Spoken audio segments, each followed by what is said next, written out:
안녕하십니까. 교육혁명 1탄, 2탄에서 보여준 여러분들의 뜨거운 사랑과 관심에 감사드립니다. 그러나 교육혁명에 대하여 온 국민의 관심을 가져주지 않으면 교육혁명은 어림도 없는 머나먼 길이기에 고작 100명 정도의 관심 가지고는 기득권 계층이 속으로 역시 국민을 알기로 쫄로 볼 수 있기 때문에 아직은 배고프고 목마른 상태입니다. 이런 무관심으로는 교육혁명은커녕 교육계획에 한 발자국도 다가갈 수 없는 상황입니다. 저는 아직 교육혁명에 대한 갈증을 채울 수가 없습니다. 솔직하게 말씀드리면 저는 이제 남은 인생 즐겁게 즐기다 가면 될 만큼 자녀들도 인류대를 나와서 제가 스스로 인류대라는 말을 하니 좀 제가 주장하는 것과 맞지 않지만 하여튼 현실적인 표현을 했을 뿐입니다. 이해해 주십시오. 대기업에서 이 인사과 근무를 하고 있고 아쉬운 것이 하나도 없는, 그리고 저 또한 명퇴를 해서 평생 내가 직장이었던 학교에서 배움터 지킴이로 근무하면서 현직에서 처벌하고 이런 학생부에서만 근무했기 때문에 사실은 학생들과 가까이 지낼 수가 없었지만 지금은 계급장 떼고 정말 하고 싶은 대로 아이들을 아끼고 사랑하며 때로는 호통치고 불러다 요즘 교육 시스템 상황에서 할 수 없는, 선생님들이 할 수 없는 일을 제가 꼴통들 불러다가 야단도 치고 또 상담도 하면서 결국은 잘 지내고 있습니다. 그러다 보니까 학생들이 때로는 나한테 할아버지, 또 어떤 놈은 아빠 이렇게 부르면서 따르는 손주, 아들까지 생겼습니다. 제가 뭐 아쉽다고 아무도 안 알아주는 교육혁명을 외치고 기득권 계층의 눈에 가시효과를 자처하고 나선 이유가 뭐겠습니까? 제가 페이스북에 친구가 많아지니까 여야 할 것 없고, 심지어 홍준표를 사랑하는 모임, 뭘 사랑하는 모임, 이런 정치단체에서 자기들과 함께 일을 해줄 것을 이렇게 요청하는 경우도 생기고 있습니다. 제가 하도 이렇게 어려운 일을 하다 보니까 때로는 그래, 한번 정당에 소속돼서 호랑이 굴에 들어가서 활동을 해볼까? 이런 생각 안 해본 것도 아니지만 저는 오로지 국민이란 바다의 물에 의존하는 돛담배로 항해하고 싶을 뿐입니다. 국민이란 바다가 나를 띄워주면 순항을 할 것이고, 국민이란 바다가 제가 시작한 교육혁명 일에 아무런 바람을 불어주지 않으면 이 교육혁명호는 자초하고 말 것입니다. 여기서 그만두고 싶지만 다시 한번 자녀가 학생이 있나 없나요 관계없이 모든 국민이 행복해지는 데 기본이 되는 교육 시스템이 잘 돼서 인재를 잘 양성해서 정치, 경제, 외교, 국방, 문화, 스포츠 각 분야에서 뛰어난 재능을 발휘할 수 있는 교육 시스템을 만드는데 모두가 내일이라 생각하고 동참해 주실 것을 다시 한번 호소하면서 부디 똑똑한 국민의 잠재력에 날개를 달아주고 훌륭한 교육 시스템이 만들어지는 날을 기대하면서 교육혁명 3부를 시작하겠습니다.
제가 시하고는 문외한인데 어쩌다 보니까 머리털 나고 처음 시라는 걸 한번 써봤습니다. 이게 시 자격이나 될라나 모르겠지만은 어떻든 문학지에 실리긴 했습니다. 제목은 영유. 자녀가 어버이를 염려하고 어버이가 자식에게 버려질까? 퇴직한 남편이 부인에게 버림받을까? 제자가 스승 가까이 하기를 겁내고 스승이 제자를 가르치기를 외면하며 피고가 판사를 기피하고 피수임자가 변호사 선임을 염려하고 백성이 정치인을 걱정하고 소비자가 기업인을 걱정하고 세상이 교회를 염려하며 성도가 목자 따르기가 겁나고 결혼하지 않으려는 자녀를 걱정해야 하고 나라가 없어지는 불확실한 미래를 걱정해야 하며 전방 대전차 장벽을 제거하는 주사파를 걱정해야 하고 비양심적 병력을 기피하는 사이비의 손을 들어주는 사법부를 걱정하고 동성애를 인권이라 보호하는 인권위원회를 걱정해야 하고 이 시대를 살아가려면 같이 따라갈 것인가 힘차게 물살을 거스르며 올라가는 연어가 될 것인가 용기냐 편안함이냐 선택의 갈등 사이에서 시 같습니까? 제가 보기에도 좀 아닌 것 같긴 하지만 어쨌든 들어주셔서 고맙습니다.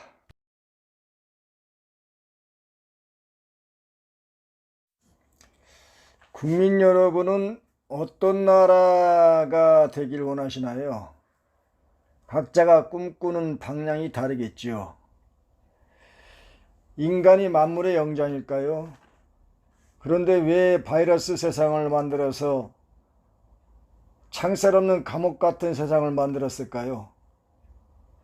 인간이 아름다운 지구를 망가뜨리고 판도라 행성에 가서 쫓겨나는 수모를 겪는 것이 과연 영화만의 세상일까요? 인간이 제가 볼 때는 만물의 영장이 못 되는 것 같습니다. 그러니까 사람에게서 따뜻한 사랑을 못 느끼고 애완견을 끼고 사는 것 같아요. 경제대국, 군사대국이 된 선진국들이 책임을 지지 않고 그런 선진국을 우리가 따라서 할 건가요? 수많은 사상가, 철학자들, 성인이 왔다 갔는데 지구가, 인간이 왜 이렇게 망가지고 타락했을까요?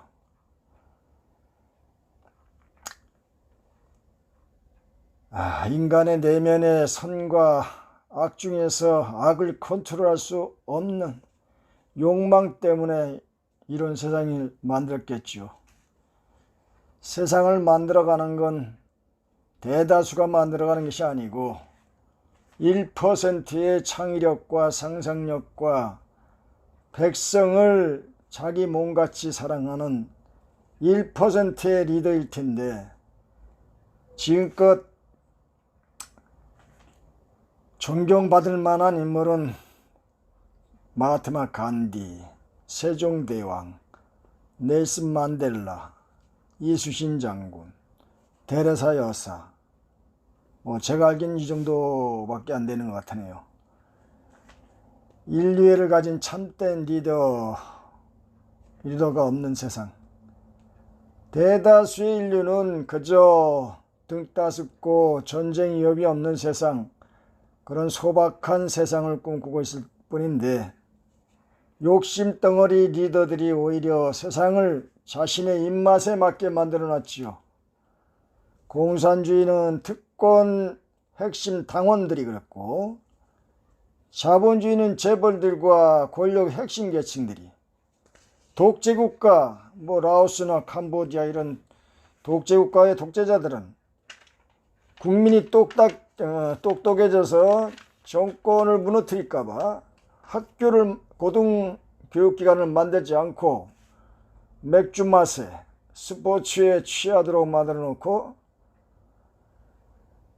자기들의 기득권을 지키고 있죠. 반면 우리 대한민국은 학력은 세계 최고인데 자살률이 최고, 빈부격차가 심하고 지역 간, 계층 간, 세대 간 갈등이 심한 나라. 이해 안 되는 부분이 많은 나라죠. 아, 자본주의 구조가 원래 빈부격차라는 그런 모순을 가지고 있는 제도인 걸 알지만은 빌 게이츠 한 사람의 재산이 대전 시내 전체 시민보다 많다고 하네요. 우리나라에서도 복지구호로 나라 돈 아까운 줄 모르고 팡팡 써대며 국채 발행해서 빚에 눌려 죽게 만드는 복지정권, 이러한 복지정권에 기만당하면서도 복지사탕에 빠져있는 국민들, 그저 세상 돌아가는 걸 모르는 일반 시민들은 알바하느라 공무원 시험 볼랴, 입시 성적 올리느라 시험이라는 올가미에 빠져서 세상 돌아가는 시야도 없고 또 여유도 없고 생각도 못하고 그냥 다람쥐 쳇바퀴 돌듯 하루하루 그냥 보내기, 그런 하루를 보내고 있는 거지요. 만약에 아인슈타인이 자신이 연구한 결과가 원자폭탄으로 만들어져서 많은 인류에 피해를 주는 그런 무기가 될 것을 알았다면은, 그래서 평생 후회가 되는 아픔을 알았다면 공부를 안 했겠죠. 우리가 그러니까 공부를 하는 것이 중요한 게 아니라 어떤 공부를 하냐, 어떤 교육을 하냐, 이것이 중요한 것을 말하는 것입니다. 교육이란 게 결국은 죽는 순간에 우리가 후회 없이 눈 감도록 잘 살았다 고백하면서 죽을 수 있도록 가르치는 것이 교육이 아니겠습니까? 결국 인류를 사랑하는 마음, 자연을 사랑하는 마음, 내가 가진 것으로 없는 것으로 흘려보내는 나눔과 베품의 마음을 심는 교육, 국경을 허무는 교육, 이런 것들이 이상에 치우친 먼 미래의 그런 교육이라고 한다면, 당장 우리는 세계사 역사 공부를 통해서 히틀러가 만든 세상, 스탈린의 숙청의 역사, 이런 것들을 가르치고, 우리 발해 해동성국이었던 발해를 가르쳐 유럽에 가서 식당에 들어가면 주는 대로 먹고, 동남아시아에 가면 큰 소리 치면서 주문을 한, 이런 열등감으로 자존감을 못 찾고 있는 우리를 발해를 가르쳐서 중국이 왜 동북공정을 해야 했는지 그런 걸 가르쳐야지요. 한자를 우리가 만들어줬고, 중국이 한 번도 이기지 못했던 신강 위구르 티벳을 고구려 출신 장수 고선지 장군이 한 방에 무너뜨렸고, 우리의 국경이 저 북경을 넘어 장안까지였던 것, 이런 자랑스러운 역사를 가르침으로써 나에 대한, 나와 우리를 발견해주는 교육을 해야 되겠지요. 이렇게 자존감으로 장착을 하면 인류를 품는 교육, 제발 대학 서열 없애고 입시에 얽매여서 땅만 쳐다보는 교육하지 말고 자신이 가진 재능을 마음껏 펼쳐서 자신이 하고 싶은 거 마음껏 발휘하면서 세상을 아름답게 물들여가도록 그러한 교육을 해야 되겠지요. 공부는 하고 싶은 사람이 하고, 대학도 가고 싶은 사람 가라고 하고, 공부하기 싫은 사람은 생산직으로 먼저 나가고, 임금도 학력에 따라서 차별하지 말고, 임금은 하는 일의 가치와 기여도와 전문성에 따라서 좀 차이를 둬야 되겠죠. 그렇다고 학력과 직종으로 차별하면 안 되죠. 이렇게 해서 능력껏 일하고 자신의 가치를 마음껏 발휘하면서 세상을 아름답게 만드는 일에 국민 모두가 함께하면 얼마나 참 살만한 나라가 되겠습니까?